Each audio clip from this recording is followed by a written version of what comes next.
Okay, we're going to talk about the major scale and learning the major scales up and down the neck on the guitar. And this is vital for how I teach the modes, modal playing, the modes of the major scale. And when I talk about the modes of the major scale, I'm talking about the Greek names, Lydian, Phrygian, Mixed Lydian, Dorian, and Locrian. And they are just basically variations of the major scale. So you have to get, I think it's critical to really know these major scales cold, up and down the neck, in all keys and all your connection points and how to connect them together. And if you know how to play some major scales, you do know how to play in the modes. You just got to know how to use that and apply that. All you'll need to know is basically 6 shapes I'm going to show you, and you probably even know a few of them already. So I'm going to take you through all 6. I also have them listed for you in the booklet, so you can look at those with suggested fingerings. But it's so critical that you get these down cold, because all we're going to be doing is changing the note that we're starting on and emphasizing, and then you'll be playing in the mode. We're not going to learn a whole nother 6 for Dorian, a whole nother 6 shapes for Mixolydian, a whole nother set of, I just think that's redundant. If you know the major scales, you know your modes already. So, and everyone knows the major scale, do, re, mi, fa, sol, la, ti, do. And the interval structure is basically just 1, 2, 3, 4, 5, 6, 7. It's a 7-note scale.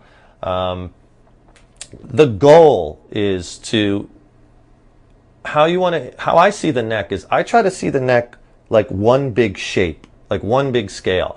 I don't really look at the neck as like boxes. Like a lot of people, guitar players, they play very boxy, where they're playing in a certain position and they'll move up to the next box and the next box, and I think that sounds a little fragmented. I like to move in and out of the scales, real liquidy kind of across the neck lateral way of playing. That's just my style. You don't want to get caught up in these boxes. You'll see that a lot, especially with minor pentatonic, which we're talking about in another module. So you want to maybe learn the scales as I show them up and down, but then I'll show you some connection exercises and links so you can connect them together.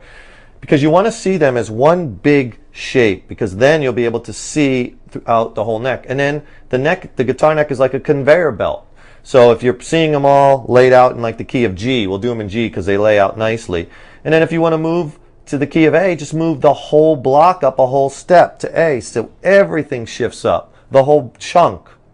Or if you want to go back to F, you move down here. Or if you want to go up to D, you move the whole block up to D. Now some falls off the fretboard, but where it falls off, you chop that off and you insert it back up on the top of the neck. So that's the goal, is to eventually envision the neck as one big shape, one big scale, and knowing the notes you're playing and the intervals. So I'm going to take you through the 6 patterns or 6 shapes of the major scale. We're playing in G, so the notes, remember G is the only key with one sharp, F sharp. So the notes are G, A, B, C, D, E, F sharp, G. Okay? And if you want to remember these, here we're going to start up here. On the G note, use your second finger at the 3rd fret on the G note. Okay? F sharp's in the key too. So maybe we'll play that one first. But I'm going to take you through the fingerings kind of quickly because you have these listed in the booklet. I just want you to see me playing them and see the positional wise where it's at. So here's scale number 1, major scale number 1.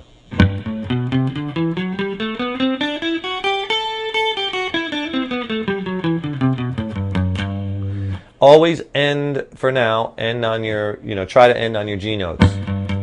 Now remember, in each scale too, I want you to make a mental note when you pass through the root. This scale, you have a G here, you have a G here, your octave, and another G up top. So as you're playing it, make a mental note when you're passing through the root.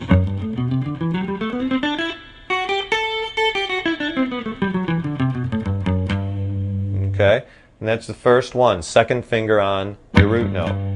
Now the second one, scale number 2, we're going to put our first finger on the root note. So your first finger's on G, and it's going to require you to stretch because you got to go a whole step to get to the A and another whole step to get to the B.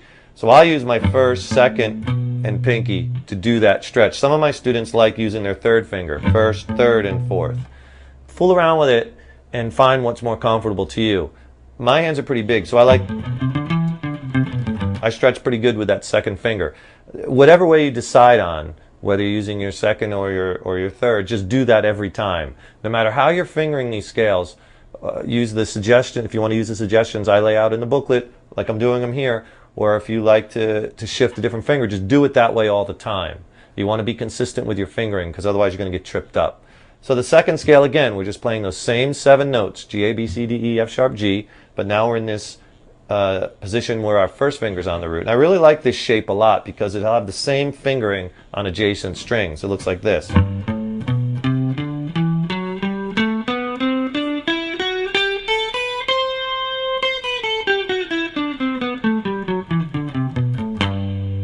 Okay, I'll do it one more time. Notice, same fingering on those 2 strings. Then you shift up a half step. Same finger on those 2 strings. Same finger on those 2. Okay, that's major scale number 2.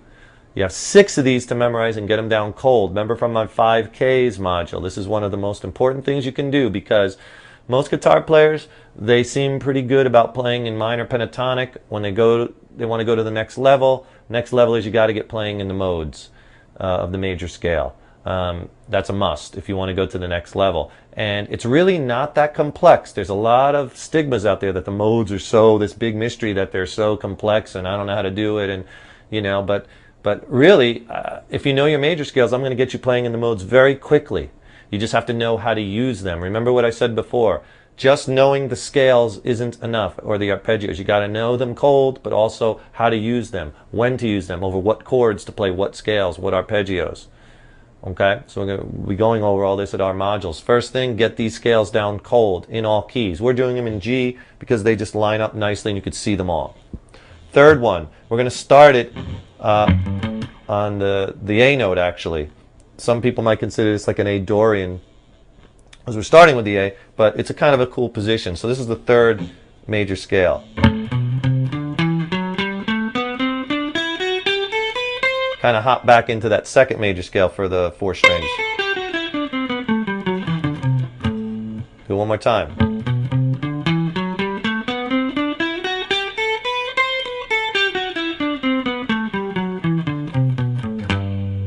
Okay, there's number 3. Number 4, we'll start on the next note, the B note. And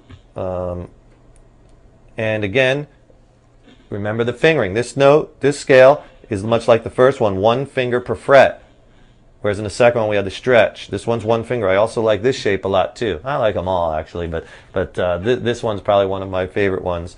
And here's the fingering for this number 4. And have the booklet in front of you, and you're looking at this while you're doing it. Again, remember those root notes.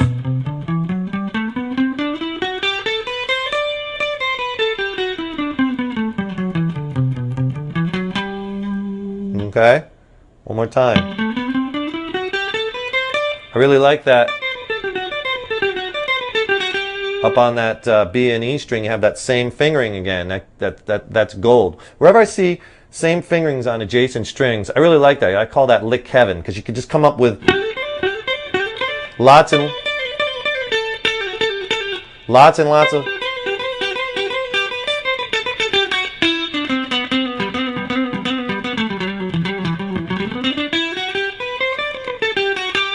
lots of licks. I was just playing all G major there.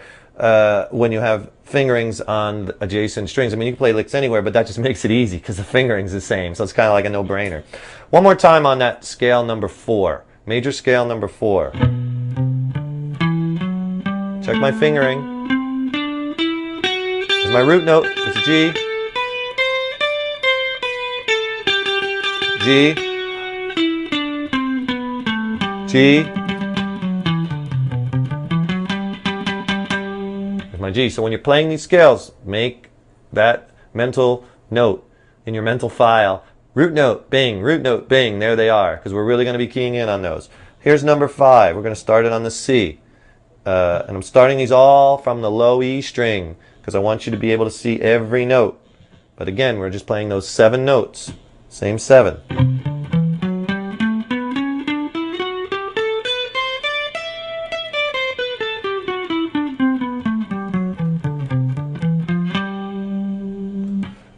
Actually, I hit... There we go. Okay, let me play that one again.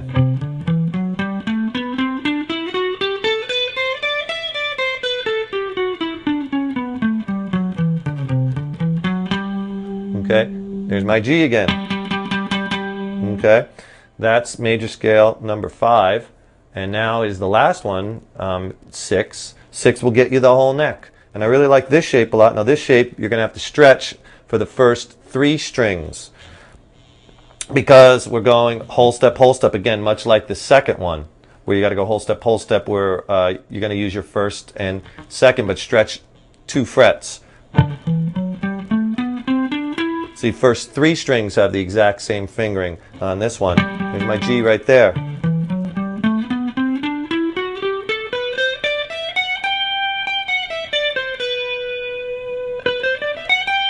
Okay, so again, let's play this one again and watch the stretch.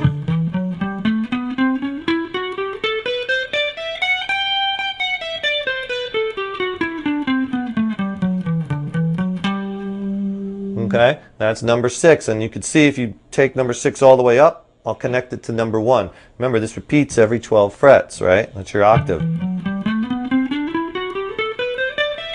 There's the top of number 6. Guess what? There's our number 1 scale.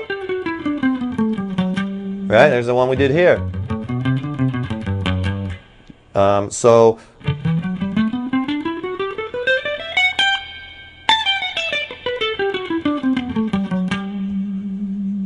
Okay, those are your 6 major scales, 1 through 6. You want to get them down cold. I showed you them in G. You want to practice them at first in G, and then practice them in other keys. And again, think of the neck as one big scale and just move the whole conveyor belt, move the whole block at once.